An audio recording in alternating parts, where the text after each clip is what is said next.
Assalamualaikum warahmatullahi wabarakatuh. Alhamdulillahirabbil alamin. Wastainu umur dia waddin wassalatu wassalamu ala asrofil anbiya'i wal mursalin wa ala alihi washabihi ajmain amma ba'du. Yang terhormat Ibu Diah Mukminatul Hasimi sebagai dosen pengampu, kami dari kelompok 12 akan mempresentasikan materi sejarah peradaban Islam Indonesia pasca kemerdekaan. Saya M. Agus Lamim sebagai moderator dan dua teman saya, Ivo Marsadella dan M. Naufal sebagai pemateri. Sebelum kami mulai, ada baiknya mengucapkan lafaz basmalah. Bismillahirrahmanirrahim. Kepada pemateri dipersilakan. Saya akan membacakan materi yang pertama, yaitu A. Perkembangan peradaban Islam di Indonesia pasca kemerdekaan Islam. Mulai memasuki wilayah politik Indonesia, sejak pertama kali negara Indonesia mengadakan pemilihan umum atau pemilu. Dengan cara membuat suatu wadah, yaitu mendirikan partai politik. Pada waktu itu, partai yang berasaskan Islam yaitu ada dua. Pertama, Partai Masyumi dan Partai NU. Melalui wadah ini, umat Islam memainkan peran sebagai seorang politikus yang ingin menanamkan nilai-nilai Islam dalam tesis Harun Nasution yang berjudul The Islamic State in Indonesia, The Rise of the Ideology, the Movement for its creation and the Theory of the Masyumi. Beliau mengemukakan bahwa ada perbedaan besar antara NU dan Masyumi. Kaum modernis di dalam Masyumi pada umumnya mereka hendak membangun suatu masyarakat Muslim dan sebagai akibatnya mereka mengharapkan suatu negara Islam. B. Masa revolusi dan demokrasi liberal. Komite yang dipimpin Sultan Syahrir ini membahas usul agar dalam Indonesia merdeka ini soal keagamaan digarap oleh suatu kementerian tersendiri dan tidak lagi diperlakukan sebagai bagian tanggung jawab Kementerian Pendidikan.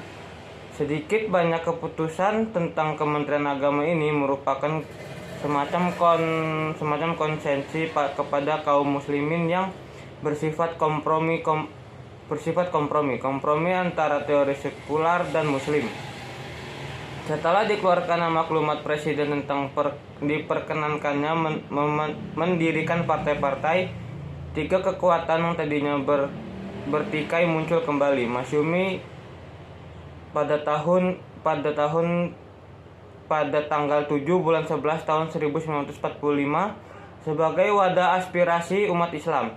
Partai Sosialis pada tanggal 17 bulan 12 tahun 1945 yang mengkristalisasikan falsafah hidup Marxis, dan PNI pada tanggal 29 bulan 1 1946 yang mewadahi cara hidup nasionalis. Perdebatan ideologis mengenai dasar negara terkristal menjadi Islam dan Pancasila. Ketika dekret presiden dikeluarkan, konstitusi dinyatakan bubar dan Undang-Undang Dasar 1945 dinyatakan berlaku kembali. Hal ini menandai era baru, yaitu demokrasi terpimpin. Masyumi pun dibubarkan dan para anggotanya mengundurkan diri dari partai. Untuk materi selanjutnya akan dilanjutkan oleh Ivo. D. Masa Orde Baru.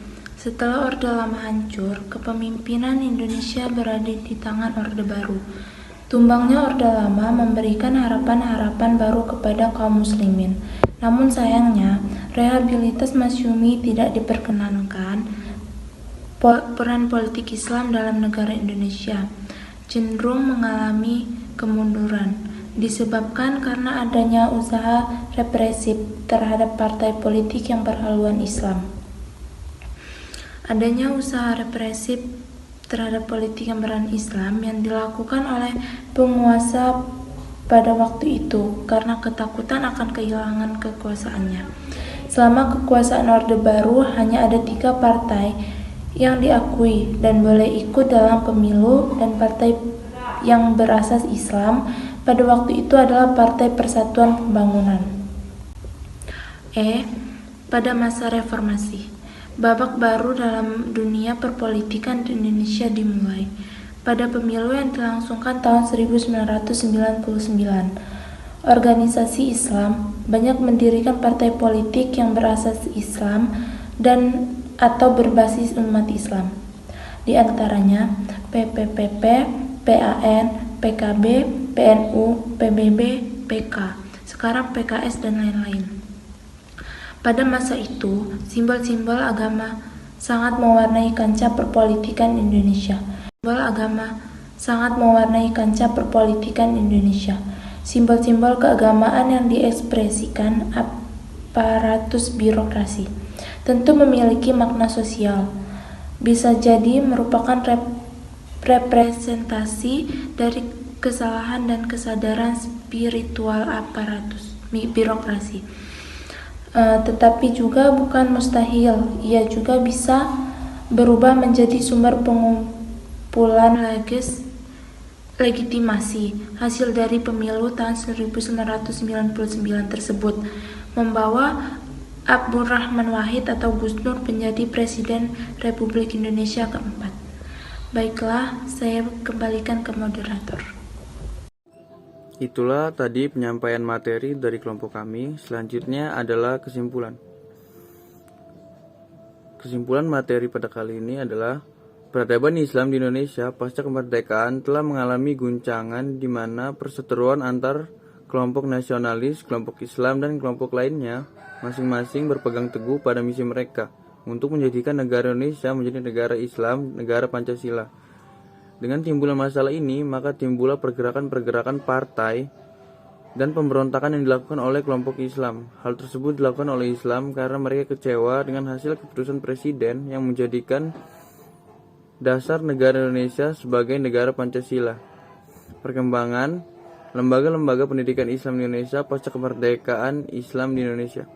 Kemerdekaan cukup berkembang pesat karena pemerintah memberikan peluang besar dengan melakukan penyertaraan dengan sekolah umum sehingga sekolah Islam tidak mengalami ketertinggalan. Serta dengan diberlakukannya Undang-Undang RI Nomor 20 Tahun 2003 dengan sistem pendidikan nasional. Secara konseptual, undang-undang tersebut memberikan arah baru dalam mengembangkan dan memberdayakan pendidikan Islam di Indonesia mencapai kemajuan yang gemilang. Itulah tadi yang dapat kelompok kami sampaikan. Kurang lebihnya saya mohon maaf. Kepada Allah saya mohon ampun. Kami akhiri.